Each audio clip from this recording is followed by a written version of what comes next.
ఇంట్లో బొద్దింకలు తిరుగుతుంటే చాలా చిరాకుగా ఉంటుందండి. ఎందుకంటే నేను సామాన్లన్నీ కూడా చిన్న చిన్నవి అన్నీ ప్రతిసారి కడిగి పెట్టలేక నేను అట్టపెట్టెలలో వేసి పెట్టాను అనమాట. 2, 3 అట్టపెట్టెలు పెట్టాను.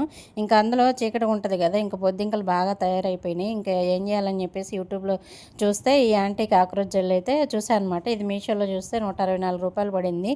బాగానే ఉందండి. ఫస్ట్ రోజు లైట్గా కొంచెం అప్లై చేశాను. అంటే అక్కడక్కడ గోడల దగ్గర కొంచెం చుక్కలు చుక్కలు పెట్టేశాను అనమాట. చూడండి ఎన్ని చనిపోయాయో. ఇంకా రెండో రోజు కూడా అట్లనే పెట్టేయాలి. బాగానే పనిచేసిందండి అది.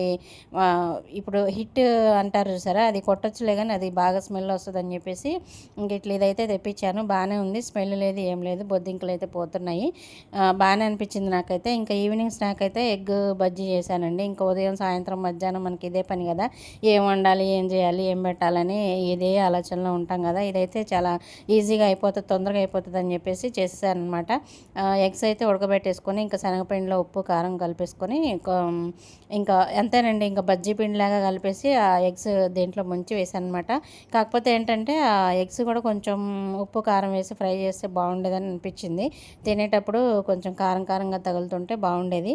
కాకపోతే నేను డైరెక్ట్గా అలాగే వేసేసాను. నెక్స్ట్ టైం చేసినప్పుడైతే కొంచెం ఫ్రై చేసి చేస్తాను అనమాట. మీరైతే స్నాక్స్ ఏం చేస్తారో చెప్పండి.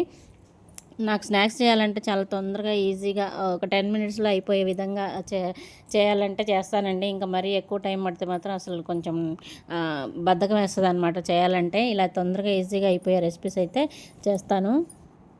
ఇంకా నైట్ వంట కూడా చేసుకోవాలి కదండి. ఈ సమ్మర్లో అసలు ఎండకి గ్యాస్ దగ్గర ఉండి వంట చేయాలంటే అసలు చాలా కష్టంగా ఉంది.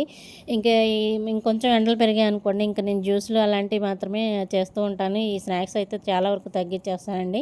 మా పిల్లలు కొంచెం పెద్ద అయ్యారు కదా, కొంచెం స్నాక్స్ అడగడం కూడా మానేశారనమాట. ఈ ఎగ్ బజ్జీ అయితే చాలా బాగుంది, తప్పకుండా ట్రై చేయండి. ట్రై చేసేటప్పుడు మాత్రం ఆ ఎగ్స్ని కొంచెం ఫ్రై చేసి చేసుకోండి. వీడియో నచ్చితే తప్పకుండా కామెంట్ చేసి లైక్ చేసి సబ్స్క్రైబ్ చేయండి.